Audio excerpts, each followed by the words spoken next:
আজকের এই ভিডিওটি হতে চলেছে খুবই চমৎকার বন্ধুরা, কারণ কি জানেন, আজকে আমাদের টিম মেম্বারের মধ্যে সবার মনের খবরটা আমরা জানবো, কার মনের কি আশা রয়েছে।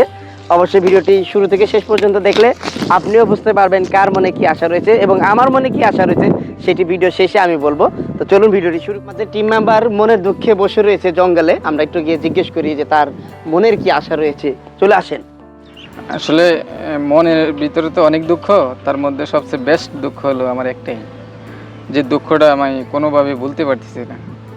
আমি খুব কম বয়সে বিদেশে চলে যাই, প্রায় 10 বছরই ছিলাম বিদেশের বাইরে।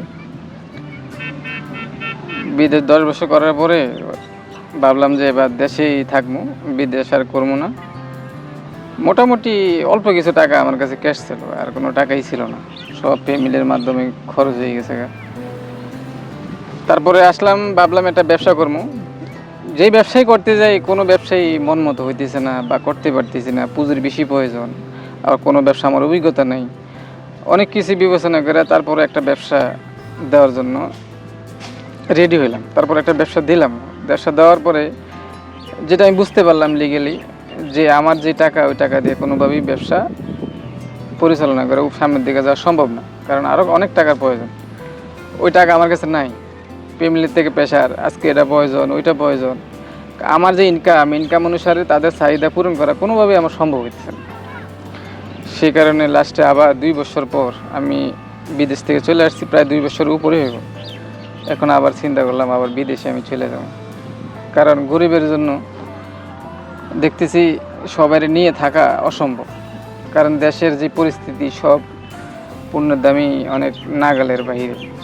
কেননা আমাদের সীমিত আয়ের ভিতরে এই খরচ করতে হয়। সেই সীমিত আয় খরচ করতে গেলে ফ্যামিলি সবার হাসি খুশি রাখা যায় না, সবার চাহিদা পূরণ করা যায় না। এখন কি করবো, নিজে ত্যাগ স্বীকার করে আবার বিদেশে চলে যেতে।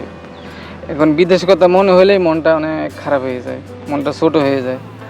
ফ্যামিলির সাইডে এতদিন ছিলাম, আবার চলে যাবো, ওটা ভাবলেই চোখে পানি এসে পড়ে।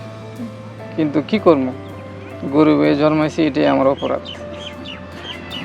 যাই হোক বন্ধুরা, আমার মতো হয়তো অনেকের এরকম কষ্ট থাকতে পারে। আসলে আমাদের যারা প্রবাসী রয়েছে তাদের মনে এই একটাই কষ্ট যে পরিবার পরিজন দেশকে রেখে অনেক অনেক দূরে আমাদেরকে প্রতিনিয়ত যুদ্ধ করতে হয়, কিন্তু ঠিক কিনা? অবশ্যই। তো অবশ্যই প্রবাসী ভাইদের জন্য দোয়া ভালোবাসা সবসময় আমাদের অন্তর থেকে রয়েছে, অন্তরের মধ্যে আমরা সবসময় করি। তারা ভালো থাকুক, আমাদের দেশ ভালো থাকুক। তো এভাবে যারা প্রতিনিয়ত যুদ্ধ করছে তাদের জন্য অবশ্যই ভালোবাসা রইল, শুভকামনা রইল। তো আমরা নেক্সট